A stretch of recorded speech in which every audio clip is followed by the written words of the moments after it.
भारत के जल प्रहार के बाद से ही पाकिस्तान का हलक सूख रहा है। हालात प्यासे मरने जैसे हो गए हैं, लेकिन गीदड़ भभकी है कि जाती ही नहीं। बिलावल भुट्टो जैसे जहर उगलने वाले सांप आसिम मुनीर से ज्यादा जहरीले मालूम पड़ते हैं। ये भारत को धमकी देते हैं, कभी खून की नदियां बहाने की धमकी देते हैं, कभी युद्ध की धमकी देते हैं। 250 ग्राम के एटम बम वालों, आखिर दिमाग तो इनका 2.5 ग्राम का ही है ना। उस दिमाग से आप समझदारी की उम्मीद नहीं कर सकते। अब भारत ने जो पानी रोका है और फौज ने बमों से जो ठोका है, तो एक तरफ पाकिस्तान की फौज के पास हिम्मत नहीं बची, तो वहां के किसानों के पास पानी नहीं बचा। अब गलती की है तो भुगतना पड़ेगा। अब भी वक्त है पाकिस्तान, सुधर जाओ, वरना सिंधु जल संधि हमेशा के लिए निरस्तर रहेगी। अब बात तब होगी जब पाकिस्तान आतंक का रास्ता छोड़ेगा और भारत की जमीन यानी पीओके वापस देगा। देखिए हमारी खास रिपोर्ट।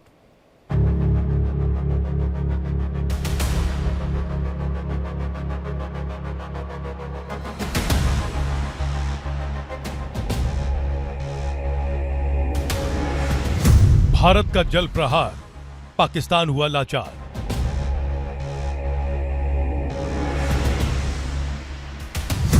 पाकिस्तान का हलक सूखा, कोहराम मचा।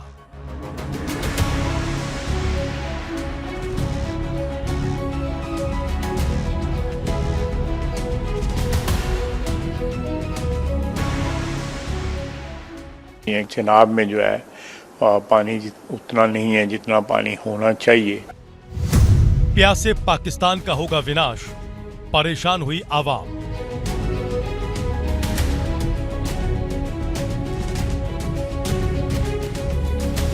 बिलावल की बिलबिलाहट, पानी नहीं तो होगी जंग। भारत हमारे सिंधु की तरफ माली आंख भी दिखाता है तो इंशाअल्लाह ताला हम एक और जंग लड़ेंगे।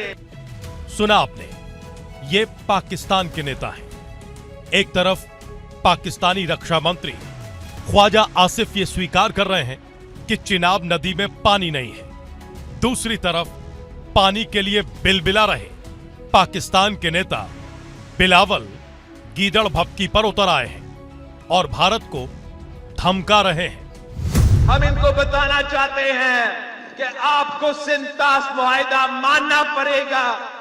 सिंतास मुआहिदा के तहत 6 में से जो 3 दरिया है वो पाकिस्तान के हवाले और बाकी 3 भारत के हवाले।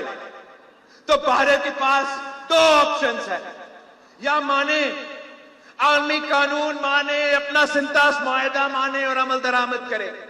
नहीं मानते तो पाकिस्तान एक और जंग करेगी और 6 के 6 दरिये आपके होंगे। पानी के लिए बिलावल इतने बौखला गए कि वो यहीं नहीं रुके, उन्होंने युद्ध तक की धमकी दे डाली।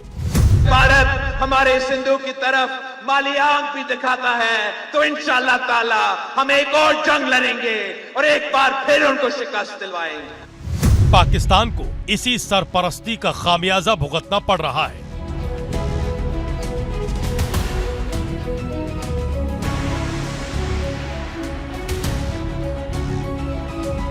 भारत की तरफ से सिंधु जल समझौते को रद्द करने के बाद अब पाकिस्तान का हलक सूख रहा है। कई इलाकों में पीने के पानी की किल्लत है, वहीं खेती के लिए भी पानी की बूंद तक नहीं है।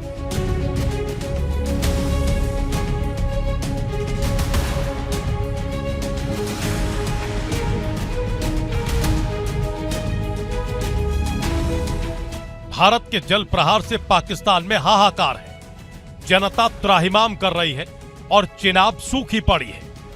पाकिस्तान के मंत्री भी अब पानी के लिए छटपटा रहे हैं और इसी छटपटाहट में वो भारत को जल युद्ध की धमकियां दे रहे हैं।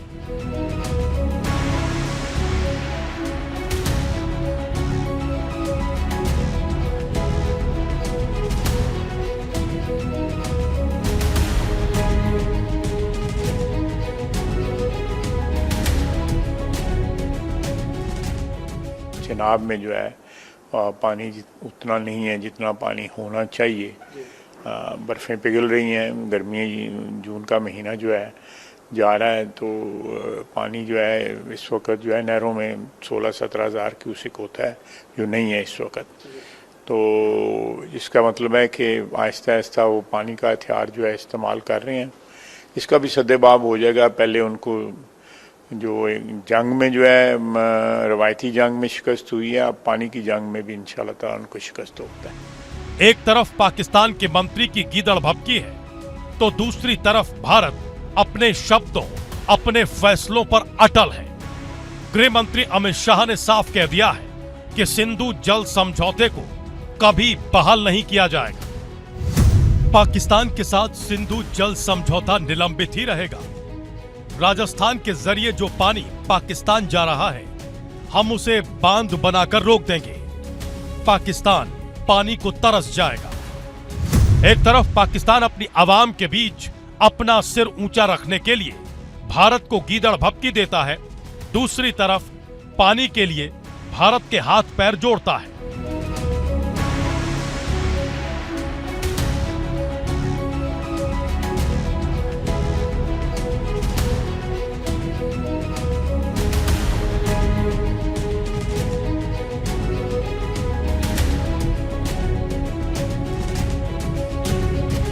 पाकिस्तान भारत को 4 बार पत्र लिख चुका है, लेकिन पीएम मोदी का मैसेज क्लियर है।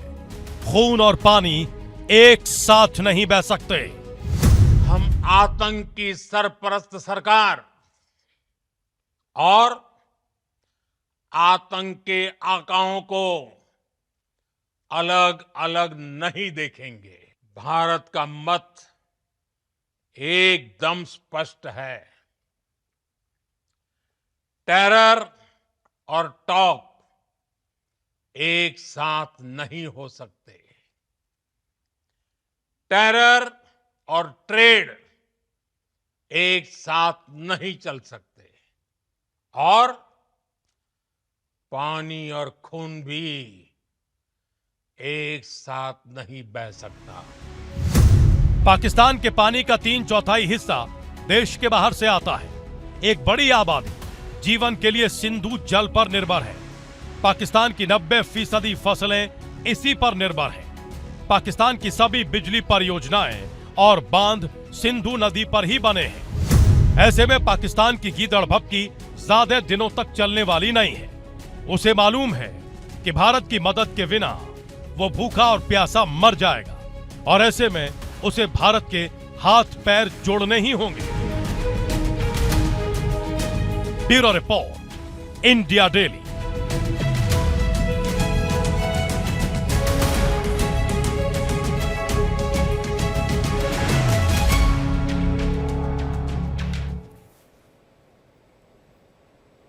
अब ये नापाक पाकिस्तान किसी का भी सगा नहीं है, ये बात तो जग जाहिर है। भाई भाई बोलकर ईरान की जान लेने पर तुल गया पाकिस्तान। पाकिस्तान ने जो धोखा ईरान को दिया है वो ईरान के स्कूल में पढ़ाया जाना चाहिए कि गद्दारों का अगर कोई सरदार है तो वो पाकिस्तान है। हर वक्त अगर कोई देश ऐसा है जो बिकाऊ है तो वो पाकिस्तान है। सांप से भी जहरीला अगर कोई जानवर है तो वो पाकिस्तान है। इनके लिए बाप बड़ा ना भैया, सबसे बड़ा रुपया। पैसा फेंको, तमाशा देखो, देखो पाकिस्तान कैसे नाचता है। हर पाकिस्तानी फौजी ने मानो छल कपट चाटुकारिता और धोखेबाजी में पीएचडी कर रखी हो। चीन की चाटुकारिता करती पाक की फौज और सरकार और अमेरिका की चमचागिरी करते मुल्ला मुनीर ने अब कैसे ईरान से दुश्मनी मोल ले ली, देखिए पाक की गद्दारी पर हमारी यह खास रिपोर्ट।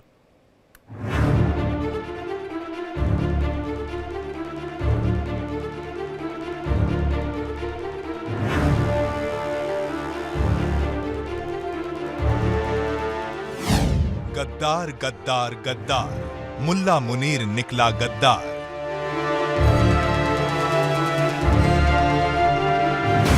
ईरान के साथ मुनीर ने खेला डबल गेम।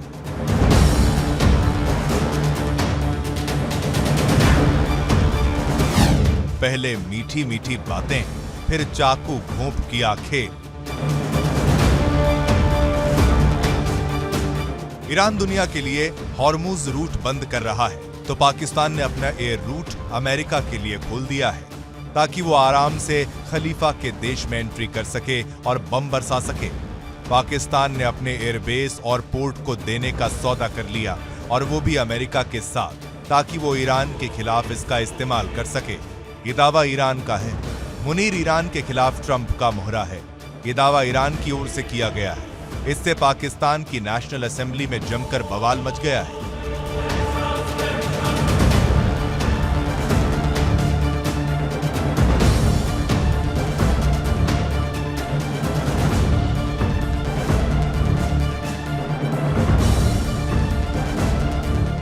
पाकिस्तान की नेशनल असेंबली के सदस्य साहिबजादा मोहम्मद हामिद रजा ने भी अपने ही आर्मी चीफ मुनीर और शहबाज सरकार के खिलाफ ये आरोप लगाते हुए असेंबली में क्या कहा, सुनिए।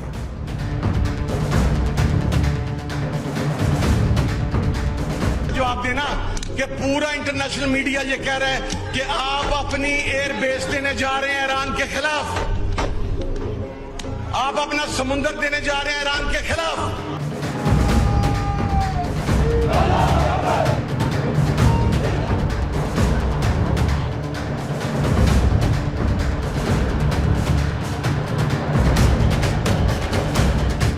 ईरान के खुरासान न्यूज का दावा, अमेरिका ने ईरान के परमाणु ठिकानों पर जो हमला किया उसमें पाकिस्तान का हाथ। ईरान पर हमले के लिए पाकिस्तानी एयर बेस का किया गया इस्तेमाल।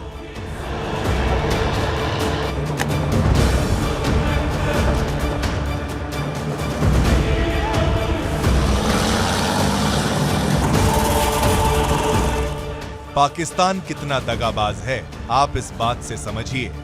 हाल ही में पाकिस्तान के पीएम शहबाज शरीफ ईरान के दौरे पर गए थे। ईरान को भाई बताया था और अब ईरान की ही पीठ पर छुरा भोंप दिया।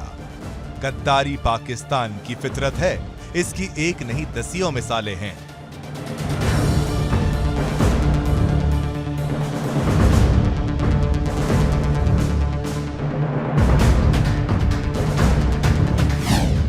बाईस जून की आधी रात को ईरान के 3 एटमी ठिकानों पर अमेरिका ने हमले किए।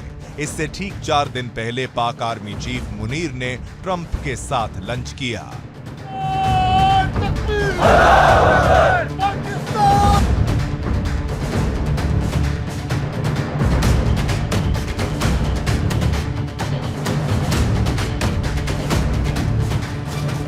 इसका क्या मतलब निकलता है?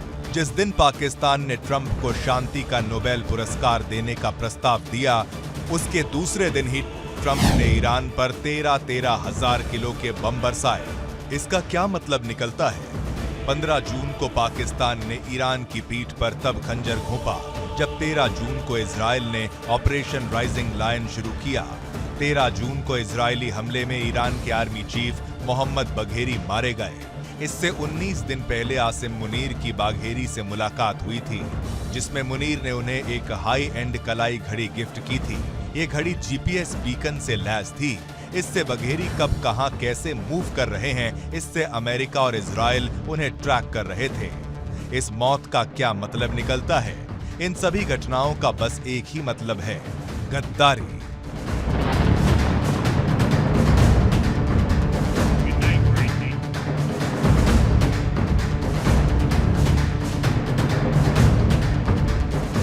ये बात अब ईरान को समझ आ गई होगी। एक तरफ तो पाकिस्तान चुपचाप से अमेरिका को ईरान के खिलाफ हमले के लिए सारे लॉजिस्टिक सपोर्ट और इंफॉर्मेशन उपलब्ध करवा रहा है, तो दूसरी तरफ अमेरिकी हमले की निंदा ये कहते हुए कर रहा है कि इन हमलों ने अंतर्राष्ट्रीय कानून और संयुक्त राष्ट्र के चार्टर के सभी नियमों का उल्लंघन किया है।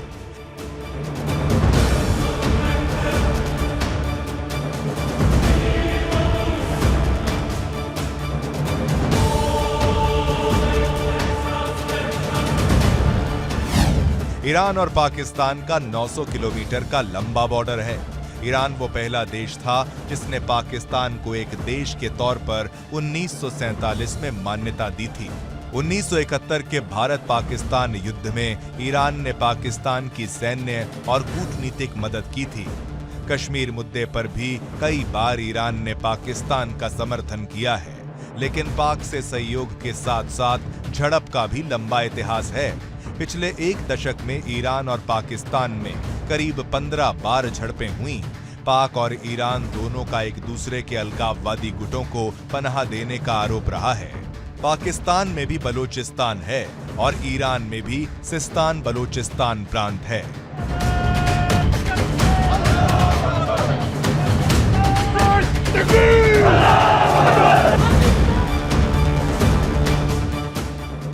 पाकिस्तानी जनरलों का डबल गेम कोई नई बात नहीं है, इसका लंबा इतिहास है। अफगानिस्तान में जिन आतंकियों को मारने के लिए पाकिस्तान अमेरिका से डॉलर ले रहा था, वही डॉलर वो उन्हीं आतंकियों की मदद के लिए खर्च कर रहा था। ये तजुर्बा अमेरिका को है और अब वही तजुर्बा चीन को भी हो गया है। पहलगाम अटैक के बाद जब भारत ऑपरेशन सिंदूर के तहत पाकिस्तान की पिटाई कर रहा था, तब चीन उसे अपने ड्रोन, विमान, रडार और एयर डिफेंस सिस्टम से मदद कर रहा था। लेकिन मुनीर एक लंच में ट्रंप की तारीफ में कसीदे पढ़ने लगा। शी जिनपिंग को क्या मिर्ची नहीं लगी होगी?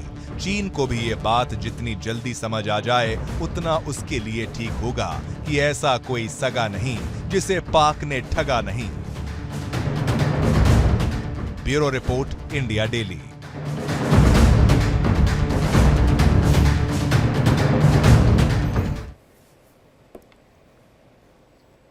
7 मई 2025 तारीख नहीं, दुश्मनों की तबाही का दिन था। नाम था ऑपरेशन सिंदूर। भारत ने पहलगाम के खून का बदला लिया और ऐसा बदला लिया कि पीओके की जमीन कांप उठी, पूरे पाकिस्तान की जमीन कांप उठी। 100 से ज्यादा आतंकवादी धुएं में उड़ गए, कहां गायब हुए पता भी नहीं चला। पाकिस्तान के 9 एयरबेस जलकर खाक हो गए, राख हो गए। यह सिर्फ सैन्य कार्रवाई नहीं, भारत का ऐलाने जंग था, ऐलाने युद्ध था। भारत ने 23 मिनट तक पाकिस्तान को नाकारा बेचारा कर डाला। हमारी मिसाइलें लक्ष्य भेदती रहीं, पर पाकिस्तान कुछ नहीं कर पाया। अब देखो, अब खून बहेगा तो जवाब मिसाइलों से मिलेगा। यह संदेश पाकिस्तान भली भांति जान चुका है, समझ चुका है, गांठ बांध चुका है। अब पाकिस्तान रो रहा है। मसूद अजहर रो रहा था, मैं भी मर जाता तो अच्छा होता, परिवार के साथ वो मर जाता, कल जरूर मरेगा। ये सारे के सारे मारे जाएंगे, हाफिज सईद भी नहीं बचेगा। अब पाकिस्तान रोता नजर आ रहा है। सऊदी से लेकर अमेरिका तक गिड़गिड़ा रहा है, कोई हमारी बात भारत से करवा दे। लेकिन भारत ने साफ कह दिया है, बात होगी तो सिर्फ पीओके की वापसी पर, वरना गोली ही होगी जवाब, मिसाइलों का ही जवाब मिलेगा पाकिस्तान को।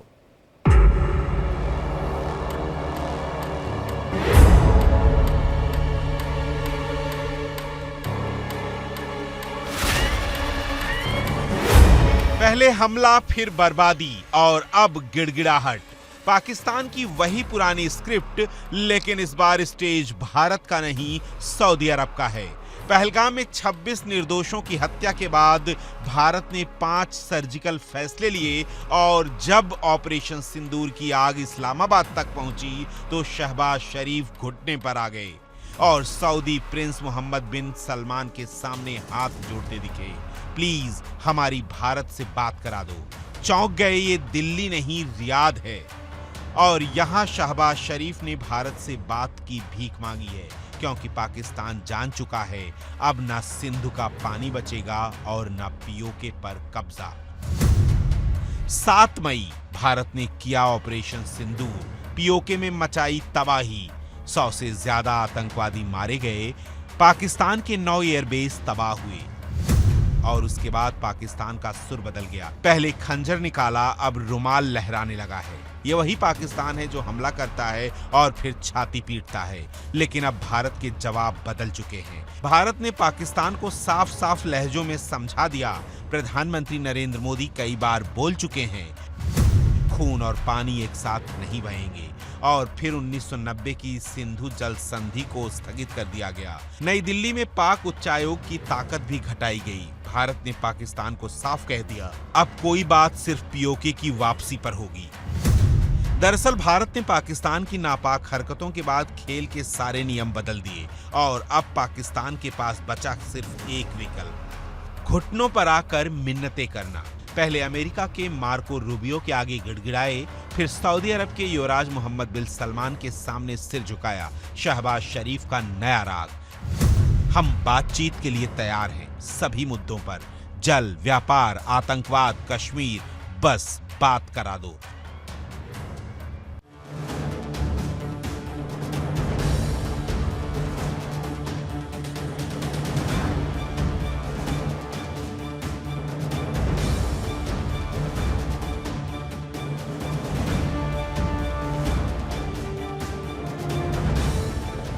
विदेश मामलों के जानकारों की माने तो ये वैसी नहीं, ये डैमेज कंट्रोल है। ऑपरेशन सिंदूर ने पाकिस्तान के रणनीतिक गुब्बारे की हवा निकाल दी है।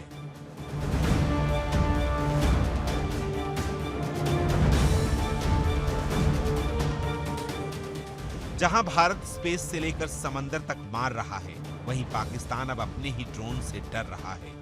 पाकिस्तान की संसद में खामोशी है, सड़कों पर अराजकता और हुकूमत की हालत चाय पिएंगे लेकिन बात करवा दो जैसी हो गई है। बड़ा सवाल यह है कि पहले कश्मीर फिर खालिस्तान, अब जल और व्यापार पर वार्ता की बात। जब आतंक के दलदल में खुद को फंसा लिया तो अब भारत से मदद की भीख क्यों?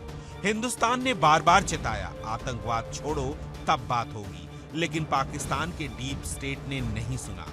और अब हालात ऐसे हैं कि IMF से पहले इंडिया से रिक्वेस्ट करने लगे हैं। शहबाज शरीफ की मंशा नहीं बदली, बस भाषा बदल गई है।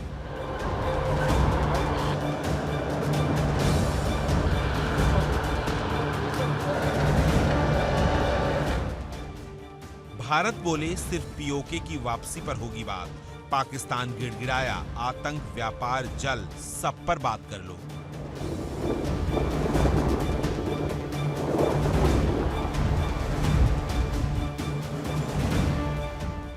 अब पाकिस्तान का सिर्फ और सिर्फ एक मिशन है, किसी तरह भारत से बात करा दो। रेडियो पाकिस्तान से लेकर इस्लामाबाद की गलियों तक सिर्फ एक शब्द गूंज रहा है, बात होनी चाहिए।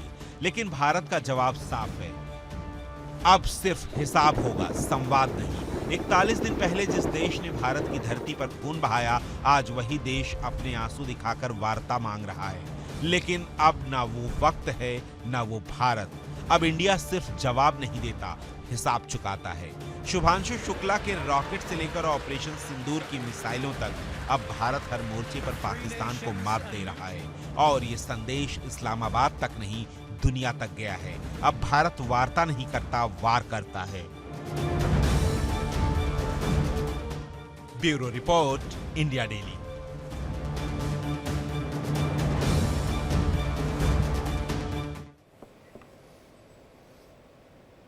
अब ईरान को भाई कहने वाला पाकिस्तान अब उसी ईरान से आंखें फेर चुका है, क्योंकि मिसाइलें जहां गिरी वहां था अमेरिका का डर, वहीं से आया डॉलर का दबाव। इस्लामी एकता की दुहाई देने वाला पाकिस्तान अब सऊदी कतर के साथ बैठकर अमेरिका की भाषा बोल रहा है। जो भाईजान होना चाहिए था, उसी भाई की पाकिस्तान जान ले रहा है।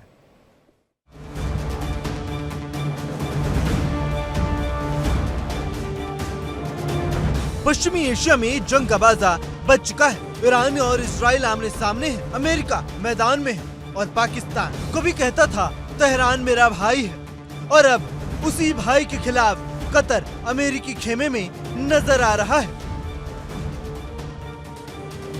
इजराइल को कोसने वाला पाकिस्तान अब ईरान पर सवाल खड़े कर रहा है।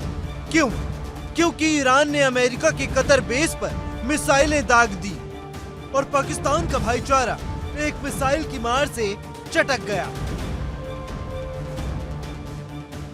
ईरान की मिसाइल गिरी और पाकिस्तान के सुर बदल गए। शहबाज शरीफ ने फौरन कतर को फोन किया, कतर के राजदूत से हमदर्दी जताई और अमेरिका के दर्द में अपना दिल लगाया। साथ ही सऊदी से भी टेलीफोन डिप्लोमेसी कर ली। अब जनाब कह रहे हैं हम क्षेत्रीय शांति के लिए काम करेंगे, यानी अब न दोस्ती की लाज रही न दुश्मनी की धार, बस कुर्सी की खातिर नीति बदल ली।